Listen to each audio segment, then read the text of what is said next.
Hi, I'm your girl Neil, and welcome to the channel. If you watch, or if you have been watching JW Broadcasting for maybe the past 6 months or so, you may have noticed that there is a feature or a special segment on on the monthly um, JW Broadcasting series.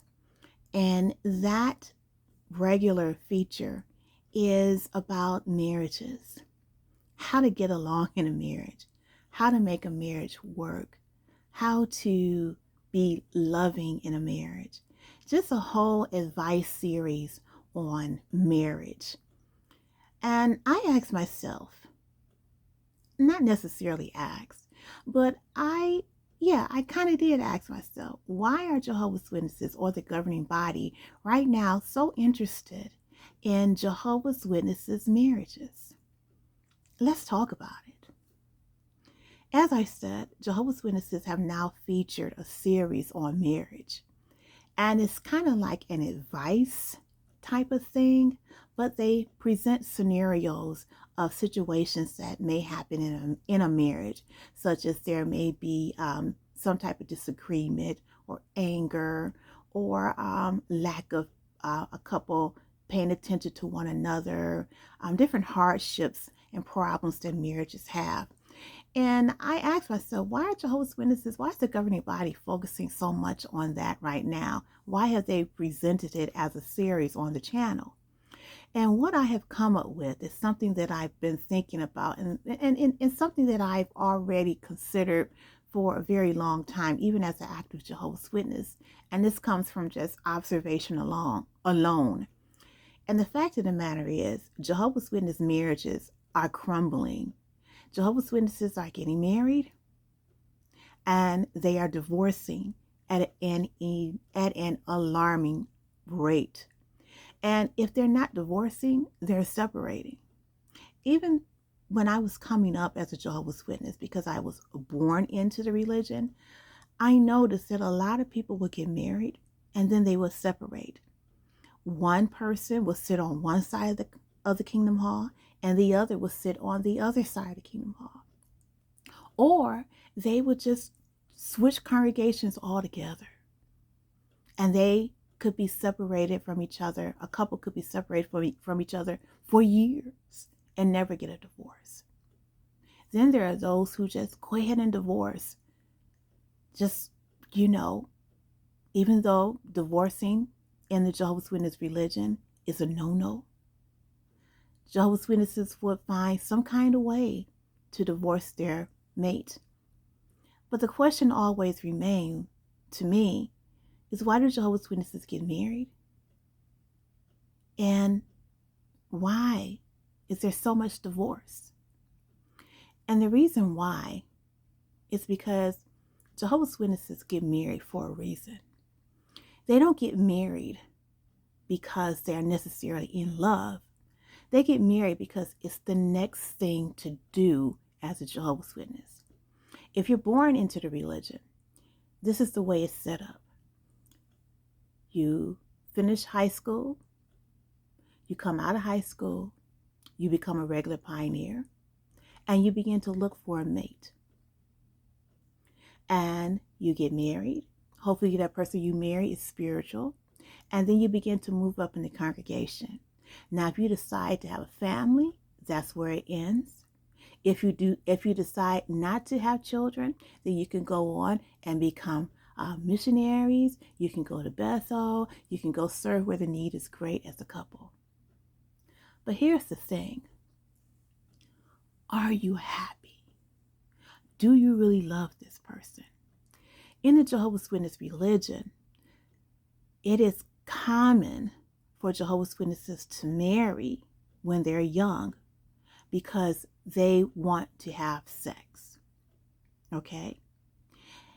Fornication or sex before marriage is a sin, and it is a disfellowshipping, or boom, new light, it is a cause for removal from the congregation. And when you get disfellowship or removed from the congregation, that's a whole set of consequences that you do not want. So most young Jehovah's Witnesses get married young. They don't get married because they're in love. What do they know about being in love?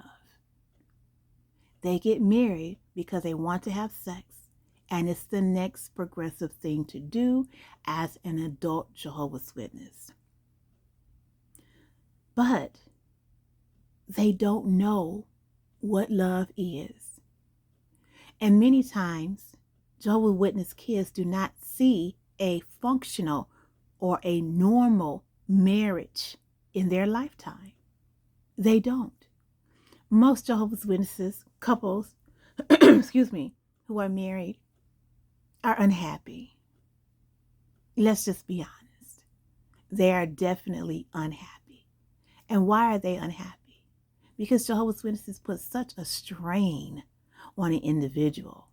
And when an individual becomes wedded to another individual, Jehovah's Witness, the strain and stress is tremendous.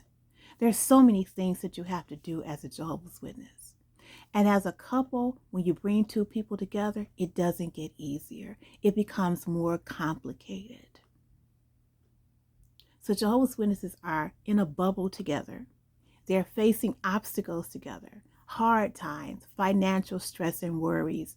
And on top of that, as they get to know the person that they're married to, they realize that this is not the person that they really want to spend a lifetime with. However, they're stuck. And now you have a situation. For women, being married as a Jehovah's Witness can be one of the most difficult things that a woman will face because she has a head. When Jehovah's Witness women get married, they get married thinking that they love this person, that this person is handsome, they may be spiritual. But once they get married to the guy, to the individual, they realize that number one, that they're more spiritual than their husband. Number two, they're smarter than their husband. Number three, they have more ambition than their husband. And number four, they realize that what they married was a bait and switch. A bait and switch. But this person is their head, their spiritual leader, and they can't talk against this person, their husband. They can't go against their husband, so they are stuck. And they are unhappy. The man, he gets married because the woman is attractive. She may be a little spiritual, and he wants to have sex. So he marries this woman. He gets into the marriage, and he realizes after he's had sex with her that he doesn't like the conversation that she presents. There's different quirks about her that he is disinterested in. She is a nagger. She really is not as ambitious as he thought she was. Perhaps she told him that she was interested in going where the need is great, and then he realizes that's not true. She may want a family, and he doesn't want a family, and now she's pregnant. Now what to do? He finds that being a husband is cumbersome. It's a lot of responsibility. He discovers that he is responsible for her, and that if she doesn't look good and doesn't present herself in a way that is exemplary in the congregation, that can impede his rise within the congregation. And now he's unhappy. So you have two unhappy people in a marriage. both realizing and recognizing that they got married for all the wrong reasons and that they are not a love match. And is there any love? So now what? This is what Jehovah's Witnesses have to, this is what they're going through in the congregation. And that's why so many marriages in the Jehovah's Witness organization is just crumbling down. People get married, and then 5 years later or less, the marriage is done. And this is why the governing body has this series where they're presenting marriage advice and counsel to their rank and file members. There are so many unhappy Jehovah's Witness marriages, so many unhappy Jehovah's Witness couples. And then you can see the unhappiness as time goes on. Yes, they may sit at in the congregation meetings and they may have smiles on their faces, but in reality, they are very, very unhappy in their marriage. In reality, their home is a powder keg. If you sit back and ask a former Jehovah's Witness elder about some of the committee meetings that they sat in on with married couples, if you really sat down and talked to them, they will concur that Jehovah's Witnesses, married Jehovah's Witnesses, are very unhappy and disenchanted. And so many things go on in a Jehovah's Witness marriage that Jehovah's Witness elders cannot counsel, cannot truly give the type of advice that these couples need. Because 9 times out of 10, these Jehovah's Witness couples need to file for divorce.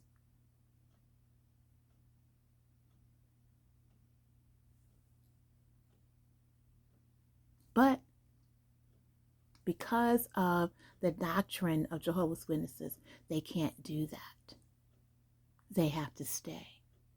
So the governing body comes up with these series for married couples to give them advice, to show them what to do, how to treat one another, how to get along, how to live together. Because the relationship itself is supposed to be forever.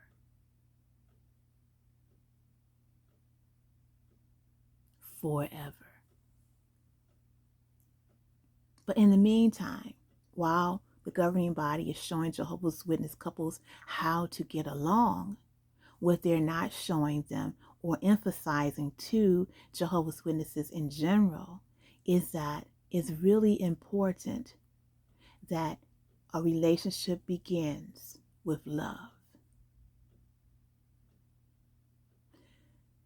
If you do not have love, if you are not in love, if you do not know the person that you are intending to marry, at least 40 to 50% of the person, then you are setting yourself up for an unhappy marriage. You cannot marry someone that you do not love. Because love, many times, will get you through a situation.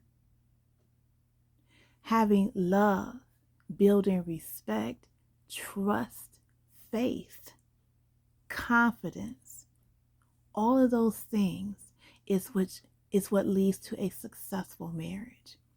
That means that all of the things, all of the stressors of the world that come upon you, when you love someone, you are truly going to work through it if possible.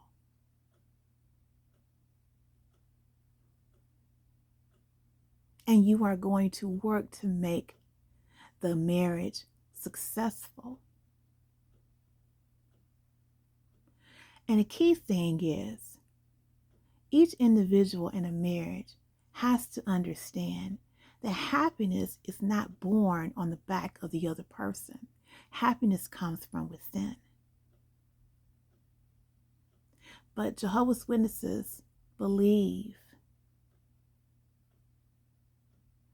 that happiness comes from serving God, from being an active Jehovah's Witness. And that takes precedent, really, to a marriage.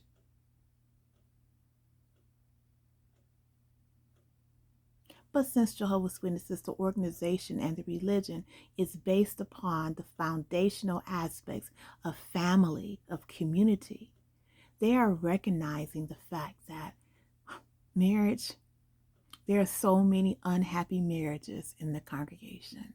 We have to fix this. But the truth of the matter is, it will never be fixed until the culture is fixed. Until we stop telling young people that once they get out of high school, they need to get married. The culture will not be fixed until we really understand that before two people can enter a marriage, that they have to be whole within themselves, that they have to be mature, that they have to already come equipped with the tools that they need to make themselves happy. Because if you are not happy, what can you do, or what can you bring to a marriage that will make it a happy one? We always say that it takes two to build or to make a happy relationship, to make a relationship successful. Well, first, you have to get to know yourself. And Jehovah's Witnesses really don't have time to get to know themselves. They don't. Many young Jehovah's Witnesses are unhappy because, first of all, they didn't want to get baptized in the first place. Let's be honest. And if it wasn't for fear, they wouldn't be baptized. They would be enjoying their life. But instead, they're in a culture, they're in a cycle where they graduate from high school, go into the pioneer service, get married, have children, and wake up at the age of 25 or 30 and realize that they are unhappy and that the person that they're married to is not the one. And now they're stuck.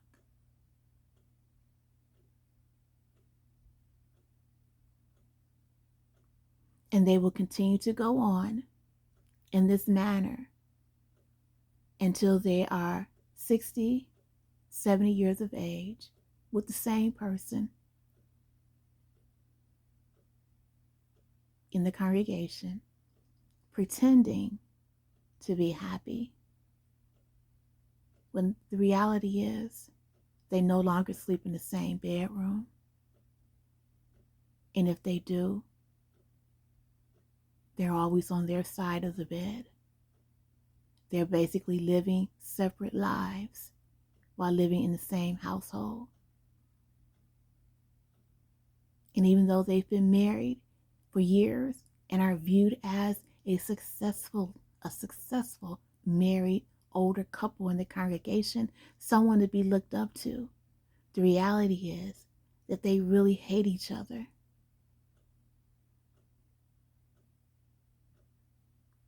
And they wish that they had never married that person.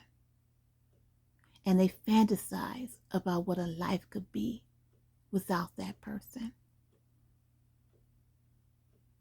what their life could have been had they not married that person. But now it's too late.